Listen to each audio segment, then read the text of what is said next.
Hello, everybody, and welcome to episode number 4 of the Sporting News Podcast. I'm your host, REALDASHMARS, and we have a ton of news for you. So let's go ahead and get into it because we have a ton of hockey news to talk about, we have a ton of wrestling news to talk about, and of course, we still have our usuals football and basketball for the time being, of course. So let's go ahead and kick it off with Nashville Predators prospect Luke Prokop came out as a gay man. He's the first active NHL player to come out as gay, which it's starting to make sense because it seems like now a lot of players are starting to do that. We have one from the NFL in Carl Nassib who came out. Of course, Michael Sam was the first one to come out before he got drafted. So he came out when he was in college. And it seems like nowadays we're starting to get that trend of, where people start to come out and it's good. And now they're being greeted with a ton of love and respect and everything like that, which is what I love to see. Now, coming up as I'm recording this, it is Tuesday, so that means that tomorrow night, the Seattle Kraken will have the expansion draft to start their team up, and I gotta tell you, some of the names that they have in this expansion draft list, it's gonna make Seattle a really good team. Like, to name a few, you have Mark Giordano, you have Holtby, you have a bunch of really good players that are not protected by their teams. Now, what does this mean? What it could mean is that Seattle could either win the Stanley Cup or get to the Stanley Cup Finals their first year and sort of pull like how Vegas was. Because when Vegas came in, they made it to the Stanley Cup their first ever year. Unfortunately, they lost to Washington that year. So I got a feeling with the amount of people that they have in this expansion draft, it could lead to them getting that opportunity to be that sort of Vegas Golden Knights team. But I'm excited to see how the Kraken do, and I am very, very excited about it. Now, the New York Rangers traded for Goudreau from the Tampa Bay Lightning in exchange for some picks, and now I'm hearing that the New York Rangers are actually close to an extension with Goudreau. I think they're going to sign to like a 6-year extension, which is great. So now the Rangers have a really good player in the form of Goudreau to help their team out, which I'm very excited to see. Also, Carey Price, he mentioned how he had like an injury to his knee and everything like that, and he was dealing with some hip problems. Apparently now, he's still dealing with that knee injury, and now it looks like it might require surgery for it to get fixed. Now, I understand Carey's getting up there in age. He's like, I think 30 or 31 now, or a little bit older if I remember. So he can't be Superman forever. Now, unfortunately, are we seeing his time come towards an end? Or do you think if he gets his surgery and gets the rest that he needs, he'll be back at 100% for Montreal before we know it? I don't know, but remains to be seen. Last piece of news, because there's a bunch of trade news today, and I didn't want this thing to go over an hour, so this is the last big one that I was able to see. Miro Haskinen has signed an 8-year, $67.6 million extension with the Dallas Stars. Now, that's good considering we know he's not going to be going off to Seattle now. And Carey Price, I forgot to mention, he actually waived his no-move clause in his contract, so he will not be on the Kraken's expansion list. So that's that. So, like I said, as I'm recording this, it is Tuesday, which means that the NBA Finals Game 6 is tonight. The Bucks are currently up 3-2 in the series. Now, will it get to Game 7? Will the Suns be able to win Game 6 and take it to 7 games? Or will Milwaukee hold them off and win Game 6 to win the championship? Like I said, I'm pulling for it to go to 7 games because that was what I predicted. So I'm hoping to God that tonight is the night that Phoenix puts it to Game 7 and then hopefully wins Game 7. Now this is where Phoenix needs to wake up. Like, the last couple of games, they haven't really been themselves and they let Milwaukee just run all over them.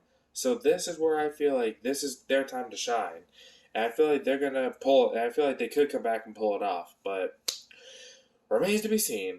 But anyway, moving on to a couple of news in football. The Pittsburgh Steelers have signed Melvin Ingram, the former Los Angeles Chargers linebacker, to a one-year deal. Now, there's been a ton of great news as well, but this is a good pickup for Pittsburgh because they definitely get help with the linebackers and stuff and everything like that. And I do apologize if you're hearing a little bit of noise, just my dogs around me. But, so, yeah, they got a good pickup for that. I do know that Carolina also got a couple of good picks, too. We got Hassan Reddick. We signed him, which I'm very excited about. I've seen Hassan Reddick play, and that dude is a legit monster. So I'm hoping to God that everything goes good.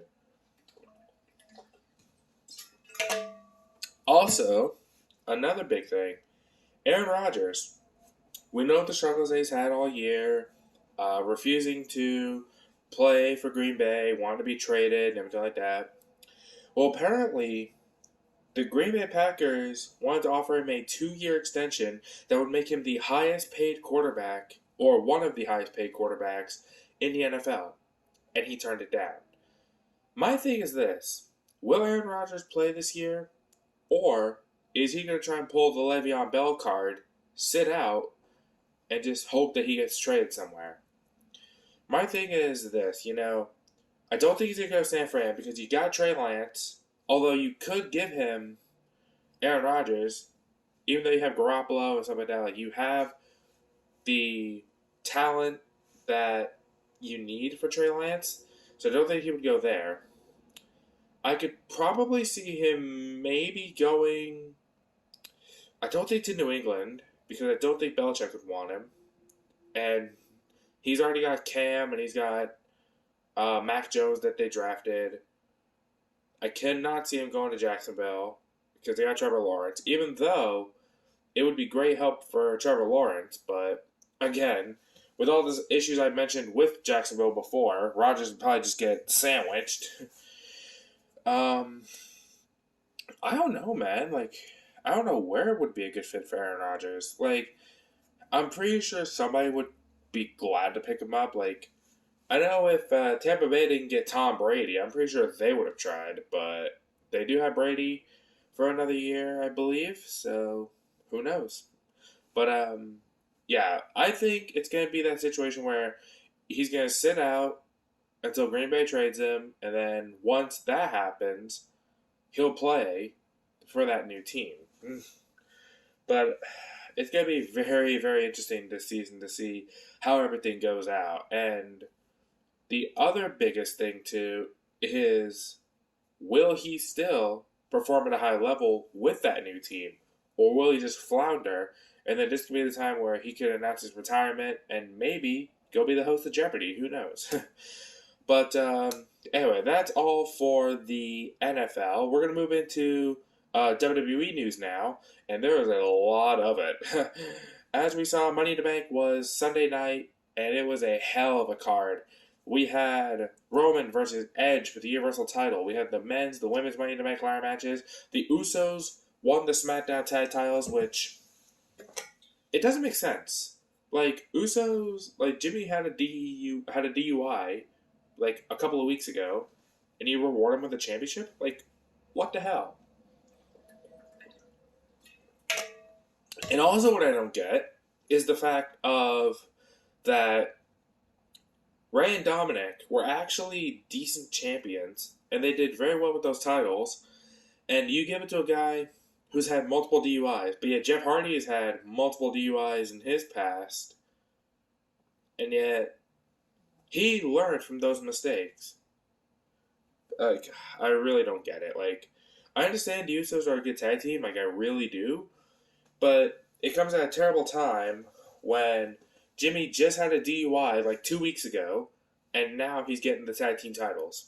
It doesn't make sense to me, but anyway, AJ Styles and Omos are still the Raw Tag Team Champions, which is great. Like I said, Omos is impressing me, and the fact that they haven't teamed up with AJ, I'm pretty sure AJ's teaching him a lot of tips and tricks as well, which is great. Also, Rhea Ripley versus Charlotte Flair for the Raw Women's title. As we know, we had Charlotte Flair once again win the Raw Women's Championship at Money in the Bank. However, Raw was last night, and we know that Big E and Nikki ASH won their respective Money in the Bank ladder matches. Now, before I'll get into that in a second, but as you saw Monday night, Nikki ASH, or almost a superhero Nikki ASH, cashed in her Money in the Bank contract, and she is the new Raw Women's Champion. Now, I find this kind of funny. She goes from being the crazy one Insanity, partnering with Alexa Bliss to take the Raw, or the Women's Tag Team titles, excuse me, and now they have this superhero gimmick, and she wins the Women's Championship. Like, it was her idea to have the superhero gimmick. And it reminded me so much of, I think it was Mighty Molly from when she was partnered with the Hurricane. It reminds me of that, and I love seeing it. Now, the fact that it took this superhero gimmick, and Vince loved the idea, which is great. I'm proud excuse me. I'm proud of Nikki ASH because she has been very much needing this Women's Championship. Like, she has deserved it ever since she came into WWE. And actually, a little fun tidbit, she's the first Scottish person to win a championship for the women. So she's the first Scottish woman to win the Women's Championship. We all know Drew is the first Scot to win the WWE Championship. Never done like that. Like I said, Big E won the men's Money in the Bank ladder match at Money in the Bank. This was the right move, I feel. I felt like I said, my heart of hearts really wanted to see Riddle or Morrison take it because of, especially Morrison, because Morrison's been there for a bit and he has never gotten a title shot, and I feel like he should have got one. But with how Big E is being right now, it's definitely a great move considering you just had Roman beat Edge to retain the Universal title. Now you have him fighting John Cena at SummerSlam. This is where you could easily build up Big E to start beating some big names. But the question I have is, when will Big E cash in? I think what they're going to do is they're going to probably wait till maybe Royal Rumble time. Because here's what I'm thinking, okay? They're going to start giving Big E all these huge matches. It's going to be like Cena, Roman, Seth, all the big names on SmackDown. He's going to start beating them. Then, when the opportunity presents itself, whether it's Roman or whoever's Universal Champion at the time, which more than likely it'll probably be Roman, it leads to him cashing in, winning Money in the Bank, and taking the Universal title off of Roman at Royal Rumble. And depending on what happens, I'm pretty sure they're going to have a Raw guy at that point win the Royal Rumble, and then it would be Roman versus Big E at WrestleMania to, complete it.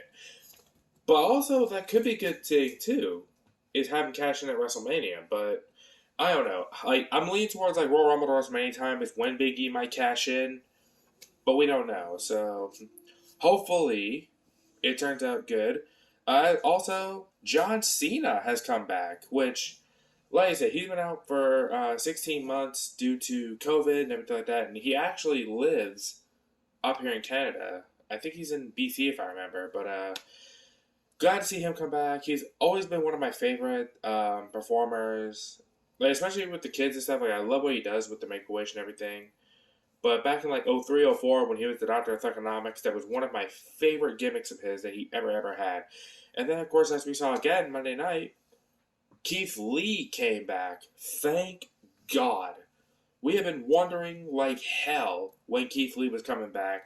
Finally came back Monday night and lost to Bobby Lashley. But then Goldberg comes out and says, I'm next, which means he's going to be next in line for a shot at the WWE title against Bobby Lashley. Now, that match is going to happen at SummerSlam. I'm pretty sure of it. And it's going to lead to Bobby Lashley taking Goldberg out, I feel, to retain the WWE title. Because if you have Goldberg beat Bobby Lashley to win the WWE title, no.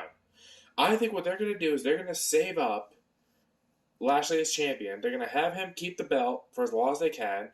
And I feel either at like Survivor Series or Royal Rumble or whatever, they're going to have the Brock Lesnar-Bobby Lashley match that everybody's been wanting, which I am very, very excited to see if that happens.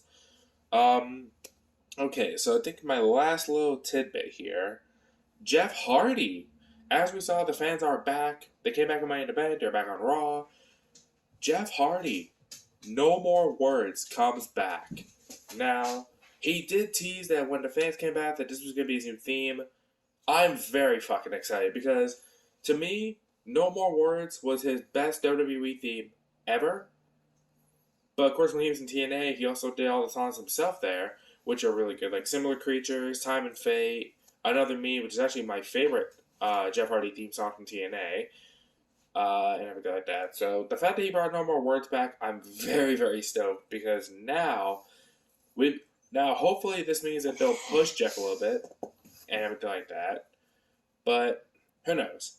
Also, Karrion Kross made his Raw debut and lost to Jeff Hardy. Now, a lot of people questioned Karrion Kross losing, which I get why, considering, Jeff Hardy's a bit of a pro and Karrion's new, but what I really don't get is the fact that you made the NXT Championship.